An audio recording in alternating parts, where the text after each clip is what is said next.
think that the second moment that I knew that this was going to be something more serious was when I got a call from Strike Force to come down to San Jose, where they were based out of, and fight Elena Maxwell.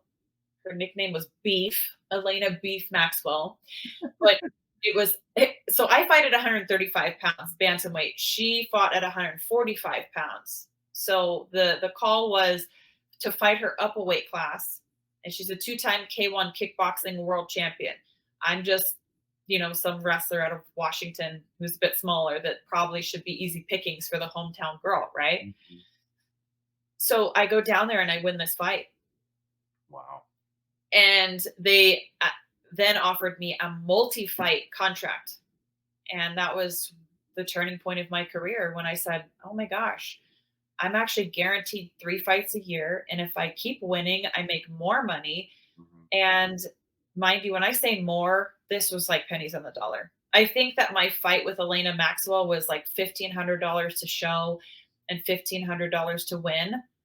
So, but when you're not making any money, that was a good chunk of money, and I was already in a passion pursuit.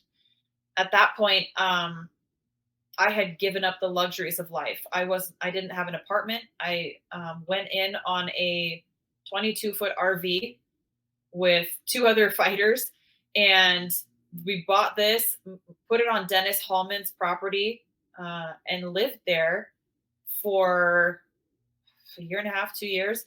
So really had sacrificed everything just to be able to train. So at Dennis Hallman's, he had basically a glorified gym with padded walls, and it was called Victory Athletics. So every day there was pro practice, and we would train and we would spar and we would fight and we would learn.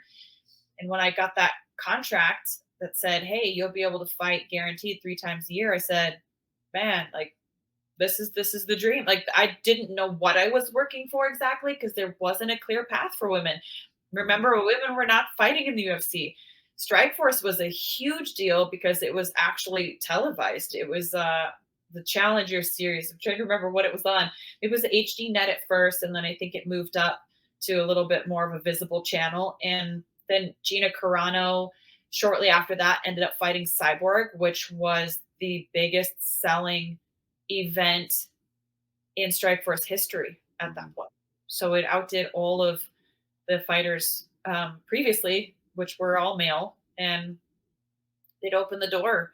I said, wow, like, this is the direction I want to go. And, Gina really inspired me. She really was somebody who carried herself with a lot of couth and a lot of likability. She always seemed a very real, honest, genuine person. Hell of a fighter. She had so much spirit. And so she opened the door for the rest of us. And I was right there. Like, as soon as I got my contract, I was like, that's what I want to do. That's who I want to be like. That's what I'm aspiring to. And then it wasn't long after that, of course, Dana White started getting the question, when are women going to be in the UFC? Never. It's like, I'll never let women in the UFC. But it was my fight with Ronda that actually changed his mind. So, back to that thought that I had some years before that, it ended up coming true. And I really feel like I manifested that. I didn't know Dana was going to be watching that fight, but I just poured my heart and soul into it. And granted, I didn't come away with a win.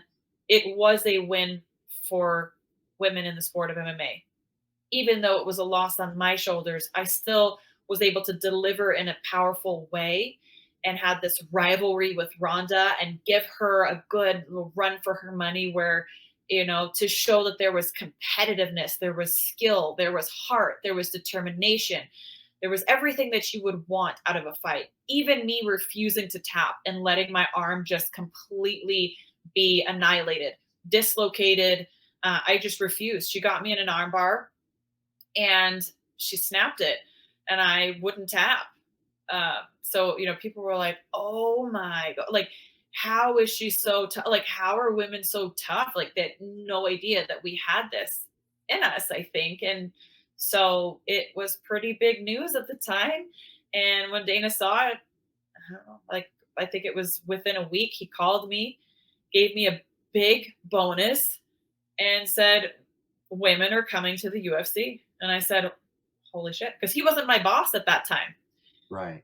He wasn't, and there was some rumors about Strikeforce being absorbed by the UFC. We didn't know what that meant for fighters and especially for females, because all we had ever heard at that point was women will never fight in the UFC. So we were like, dang, we're pretty SOL. And I did know that before going into the fight with Ronda, that the future of us may be dependent on that. But I didn't know if Dana would care. Like, I don't know. I didn't know if he would be watching. But I thought, well, here's the chance. Here's the opportunity to prove everything I've been saying. And I know that it can be done because I've done it before. And learning that lesson as a 15-year-old girl moving through high school, that anybody's perception can be changed. Just need an opportunity. So there it was. And I took it.